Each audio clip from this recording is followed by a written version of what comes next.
All right, good morning, trade pros. Welcome to our morning market update for Monday, November 19th of 2018. This is George Papazov from Trade Pro Academy. I'm your sometimes friendly host of the morning market update. So we're starting the Thanksgiving weekend today, and today is the first day of a shortened week of trading. Market closures around this holiday will be this Thursday, November 22nd. Markets closed entirely, including the futures market. And then on Friday, it closed at 1 p.m. early. So Thursday, Friday, there isn't going to be opportunity for much movement. And because of the holiday coming up, I feel that these 3 working days, you'll have an opportunity to make your weekly target if you're aggressive. The other option is for you to not to be aggressive and just to relax a little bit and enjoy a holiday that you've earned very hard. As traders, we work really hard to trade successfully. If you have a full-time job and you're trading on the side, that's even harder, in my opinion. You have 2 lives to juggle. All right, so you worked hard, you've earned the time off, and a lot of institutional traders, I feel, will be taking this week off. There's not a lot of economic activity on the calendar. There's not many news-moving events that are scheduled. I mean, ones that aren't scheduled, you can't control. And I feel like we're going to see lower volatility and less volume, if you will. It's going to look more like a summer week than it will a week in November. All right, and that's what often happens. We're leading up to Thanksgiving for a long weekend. We also have Black Friday coming up. We have a Black Friday sale for those of you on YouTube. You guys are not going to believe what we offer you on Black Friday. This only happens once a year, and this will very likely be the last year that we do this type of promotion for Black Friday. So it's going to be fun. And it's going to go all the way through to Cyber Monday. So here comes some retail spending overall. And we have an opportunity here to bounce back in the economy. If we have strong Black Friday and Cyber Monday holiday spending season, then we're going to see a rebound in equities. All right. On this day in 1792, we're going far back now, the Insurance Company of North America. So this is the morning market fun fact. The Insurance Company of North America held its IPO at $10 a share in the same room where the Declaration of Independence was signed just 16 years earlier. And more than 660 investors signed up to get the shares. All right. If you had put $1,000 on the line to buy 100 shares on the very first day, this isn't even IPO, this is first market trading day. Now, that would have been more than $10.1 million by 1998.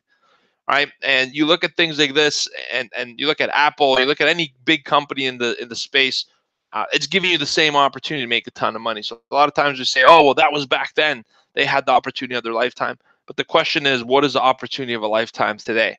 And if you want to be an investor in stocks, that's the opportunity for you. You got to think that way. So it's a pretty cool fun fact. Me personally, I don't have a long-term portfolio. I'm not an investor in paper assets because I day trade so extensively and I swing trade. I take the profit and I invest it elsewhere, mainly real estate. All right, I like real assets. I like what Dennis Gartman had a good quote. Look, Dennis Gartman, picking market direction is not his thing, but he had a good quote. He said, "I like to own things that if you drop on your foot, it hurts." It's a pretty cool way to look at it. All right, in Asia, Japan's up 0.7%, Hong Kong's up 0.7, China's up 0.9, India's up 0.9. Surprising Asian markets are up because we had a conference that bombed over the weekend. We'll talk about that in a moment. In Europe at midday, London's up 0.4, Paris is flat, Frankfurt's down. S&P 500's down 0.2, Dow's down 0.2, Nasdaq's down 0.2 as well.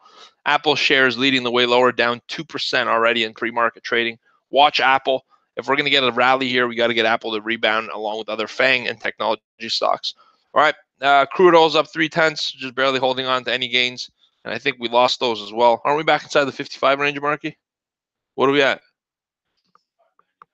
55.99. All right, so then that's down almost 82 cents for that. So crude slipped in negative territory since I pulled the quote. Gold's down 0.1%, and Bitcoin down 5% to 52.58. All right, Bitcoin and Nvidia moving down together. 10-year Treasury yield up a basis point today, but approaching back down to 3%. It's a 3.08 again. All right. Today's economic calendar, 9:40. We have Fed's Williams speaking.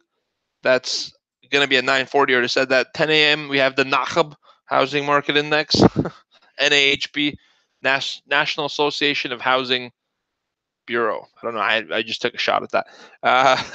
10 a.m. we also have e-commerce retail sales. That's going to be very important heading into the weekend on Thanksgiving. 10:45 we got Feds Williams speaking. 3:15 we got Feds Williams speaking again. This guy must be getting paid double duty here. He's working.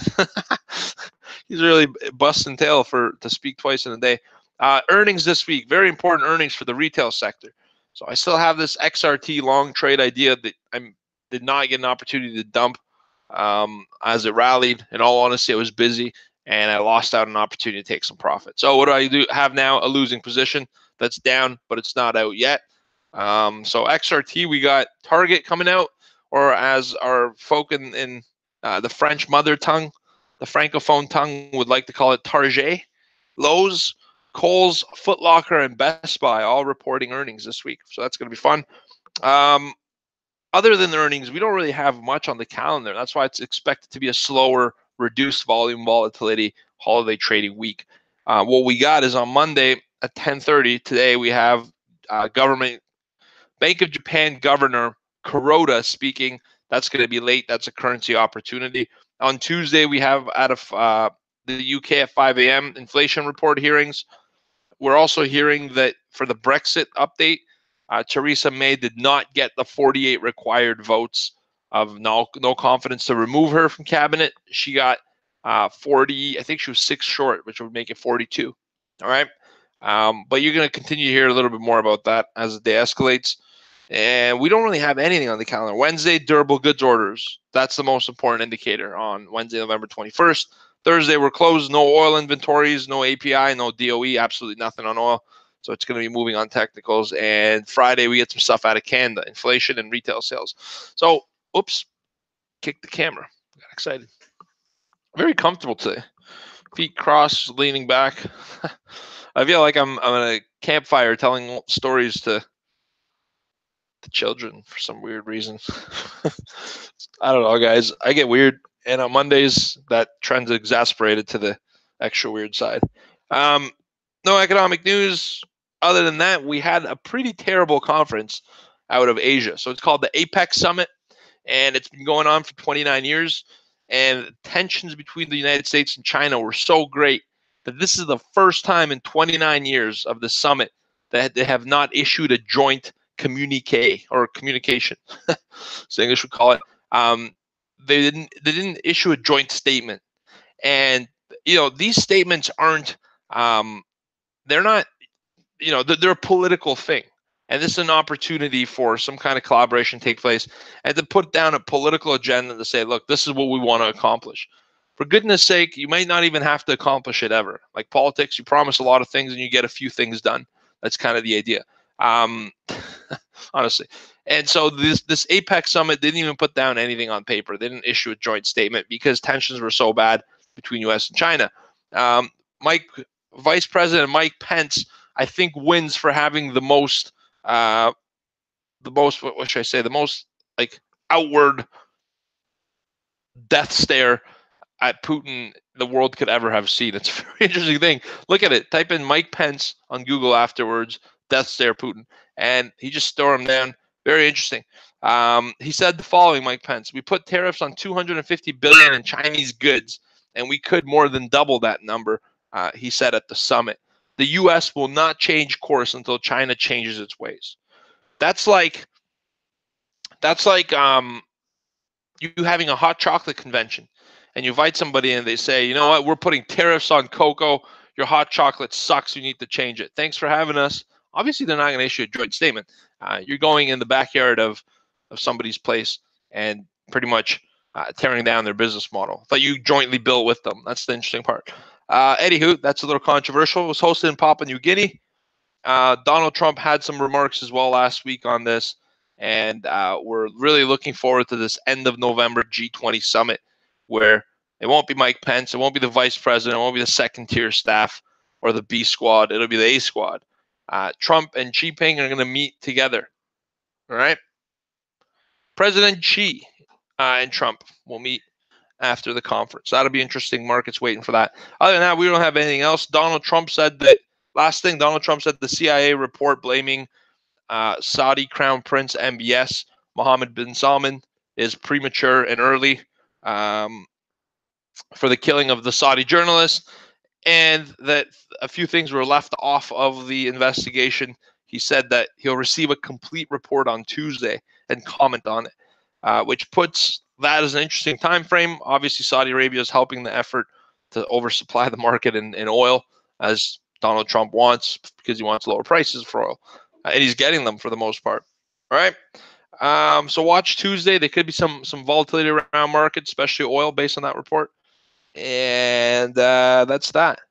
All right. Oh, Trump said he does not want to harm U.S. defense contractors by blocking U.S. arms sales to the Saudi Arabia kingdom. So there you go. A lot of things on the calendar today.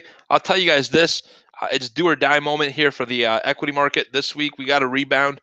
There's something called the turkey trade.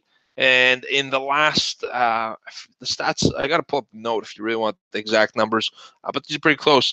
In the last, since 1950 to 2018, 0.73% average return if you bought on the Monday of Thanksgiving and sold it on the Friday before the 1 p.m. closure.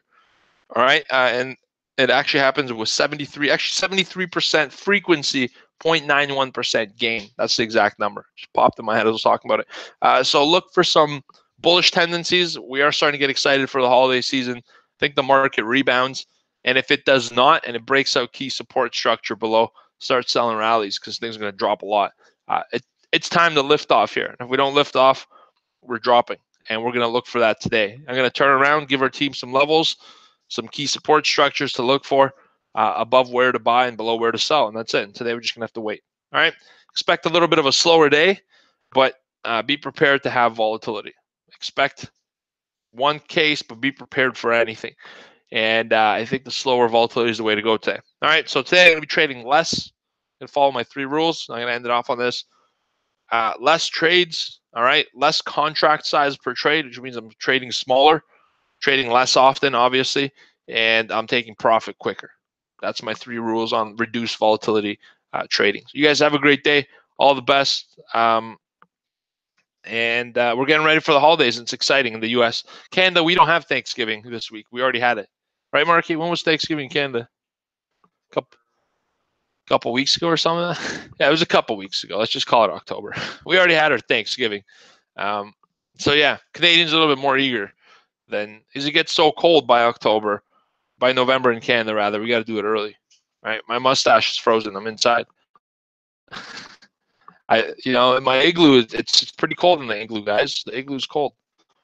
All right, I'm going to turn around and I'm going to get to work. TRADEPRO's in the room. Pardon my silliness this morning. Let's draw some levels. YouTube, we'll see you guys tomorrow, 9 a.m. Thanks for tuning in. Have a great day. Let's draw some levels and get ready for some trade ideas. Markets are starting to slip a little bit lower, and we could have a really runaway day today. Either direction. I'll give you some levels where to expect selling below and buying above. All right, and then I'll drop Steven on to talk about oil, and then we'll wait for the opening bell. Kill it. Take care.